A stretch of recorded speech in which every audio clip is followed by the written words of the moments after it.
Hello everybody, welcome to the latest edition of the Physics Corner. This is a series of videos in which we set up and solve introductory physics problems for college students. I'm your host, Dr. Christopher Sorolla. Today we're going to compare forces of gravity, electricity, and magnetism by imagining their effect upon a flying proton. Oh, why that? Well, it's not because a proton is anything that you encounter in everyday life, more that we're able to kind of show the math in a pretty simple way and get very fair comparisons. We'll also be able to talk a little bit about the vector nature of these forces while we're at it, especially the magnetism part, because that's a new thing. So let's go ahead and set up the problem. So let's suppose we're in more or less a kind of a warm environment, but not super hot. It's being roughly in the 80s Fahrenheit, or more specifically, 300 Kelvin. And there's a proton traveling at a speed of 2,727 meters per second. Why that particular number? That's the average or mean speed of a proton at that temperature. So let's just grab an average proton, if you will. All right. So suppose also at this particular instant in time, and we'll find out that I need to say it that way, that this proton is traveling exactly due east. Okay. What are the gravitational, electric, and magnetic field or forces, that it experiences? All right. So let's assume the following. The proton has a mass of every other proton, which is 1.67 times 10 to the minus 27th kilograms. So protons, of course, are very small. The electric field at the surface of the Earth at this particular location is 150 newtons per coulomb and pointing more or less straight down. And the magnetic field strength at the surface of the Earth here is 26 microteslas pointing north. Okay. By the way, why these particular numbers? Well, that is the electric field strength and direction and the magnetic field strength and direction roughly in the state of Mississippi, which is where I'm shooting these videos. So might as well go ahead and talk about what I am currently experiencing, or what our proton near me is currently experiencing. Okay, so we've done some of this before, so I'm not going to belabor those points too much, but let's get started. So one more thing I'm going to write down here. I've written down our usual known quantities, and instead of writing down the unknowns, because in every case I'm going to be solving for a force, I thought it'd be a little bit more illustrative to write down the equations for the forces that we're trying to solve for. So here's the force of gravity, or if you prefer, weight, and that is our familiar m times g. Electrical force looks like that, and it's equal to the charge multiplied by E there. Okay. By the way, let's also include the charge of a proton. I'm going to write it down as this way, a positive 1.602 times 10 to the minus 19th coulombs. Why positive? Well, protons are positively charged, and that particular number, if that looks familiar, that's the charge of an electron, but protons, electrons have identical amounts of charge, just different signs. Okay. I also left a little blank here because I want to show this off. What about the force exerted by magnetic fields? Well, that particular equation looks like this. So, for various historical reasons, it's a letter capital B for magnetism, not M. We're using M for lots of other things. And the equation for force looks like this if you write it in a vector format. Now, we'll talk a little bit about what that means both today and in other videos. For now, if you want to find out the magnitude of the magnetic force, then it's QVB sine theta, and theta, of course, is an angle, and again, we'll talk about what the angle means in a little bit. So let's go ahead and solve for the other forces first before we get to magnetism. Not so much that you haven't done this before necessarily, but to recap and to have some numbers for comparison's sake. So weight first, or force of gravity, call it like that. Now, I'm going ahead and using the arrows above these vector symbols to indicate that we want to include the directions today as well as the magnitudes. It won't make a big deal of difference in how we calculate anything, but let's do that. So, for the weight, it's 1.67 times 10 to the minus 27th kilograms. For the mass, it's our familiar 9.81 meters per second squared on the surface of the Earth. And of course, the direction is always down, of course, like that. And if we calculate this number, turns out it's pretty small, as you might expect. 1.64 times 10 to the minus 26th newtons and down. And if we're calculating vectors, and we always have to include direction, right? So I'm making sure to write my word down there. So that's just a plug and chug type of question, right? Okay. To nobody's surprise, hopefully, because a proton has a very tiny amount of mass, it will also experience a very tiny amount of weight. Okay. What about the electrical force acting on our good friend, our average proton? That is charge multiplied by the strength of the electric field. Notice that the format, the way the formula works, mirrors what the gravity equation does, right? So instead of masses, we have electrical charge, right? Instead of gravitational field, we have electric field. But it's the same looking sort of thing. Now, there is a little bit of a difference, well, several differences. One is that charges come in positive or negative varieties, whereas mass is always positive. And of course, electric field has both different amount and different units to go with it and so on. But we are counting or calculating forces. We'll end up with newtons for a force here too.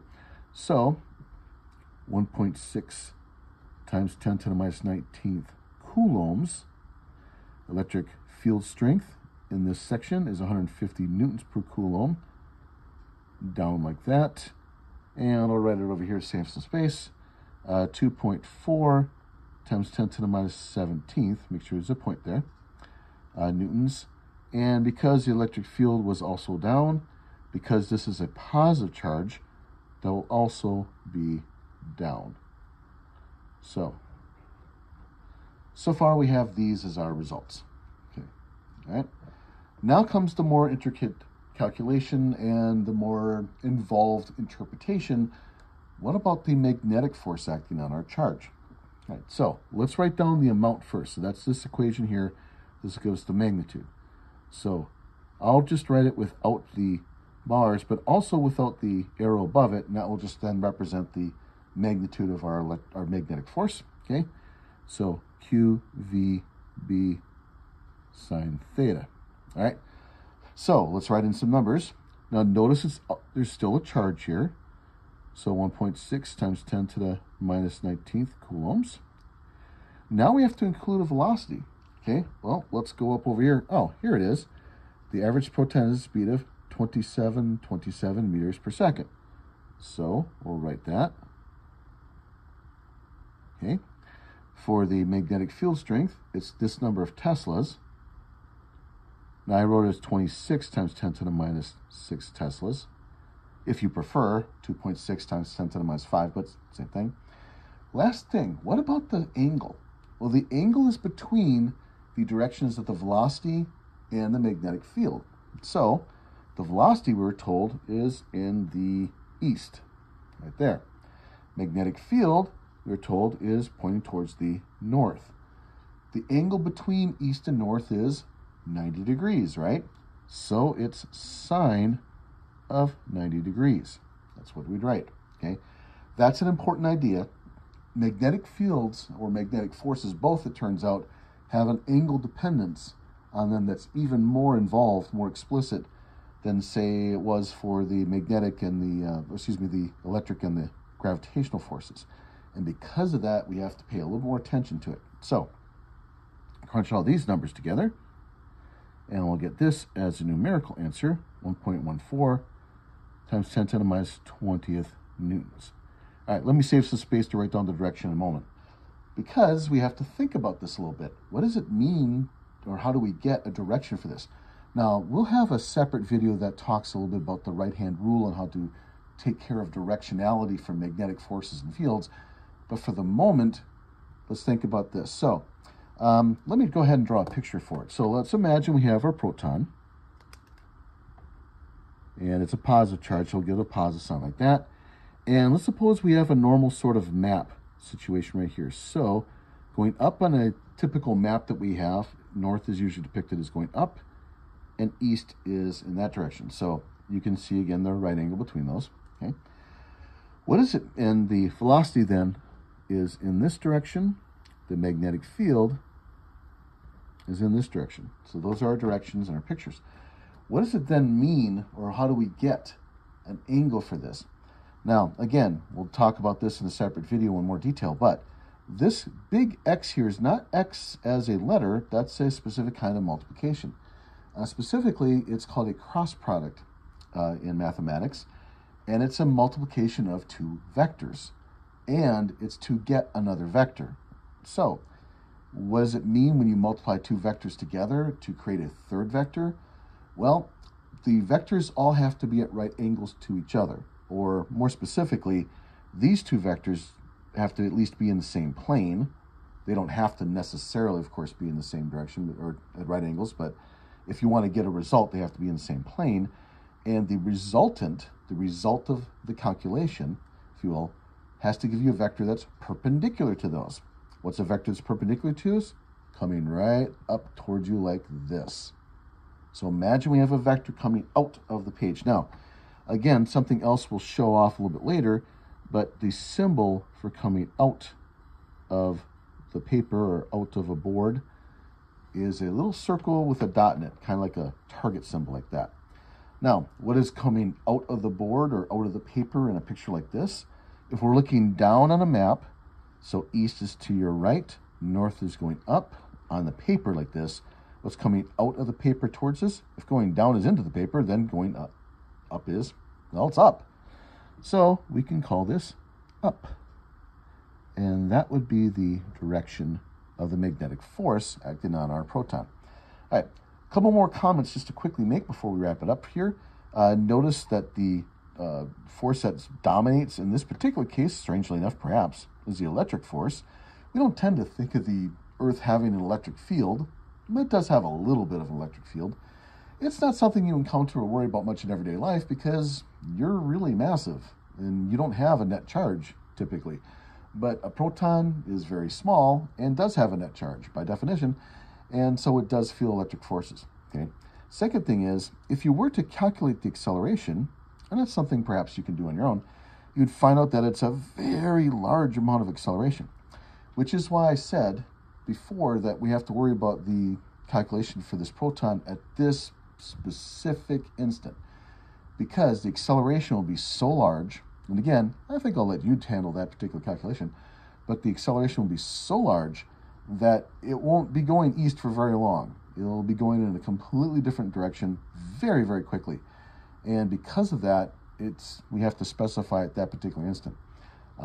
So just to make that point clear. But in any case, this shows you a little bit on how to calculate these particular forces and compare them to each other. Notice the electric force is a little bit larger, in fact, several magnitudes larger than the magnetic force. Both of these forces are immense compared to gravity. Okay. Gravity, it turns out, is a very weak force of nature, strangely enough. The reason we tend to pay a lot of attention to gravity is because we have an entire planet's worth of mass, the Earth, exerting its gravitational attraction upon all the objects around us, including us. And that's why it matters so much. But in comparison, when you have very small objects, it's easier to see that gravity is actually kind of weak. Okay, and I think I will leave it there. Okay, so technical support for these programs is given to us by Cindy Gautra and Sophia Turner. So, funding for these programs comes from the University of Mississippi and University of Southern Mississippi. I'm your host, Dr. Christopher Sorolla. We shoot these videos in Hattiesburg, Mississippi. And thank you for your attention. Clear skies, everybody.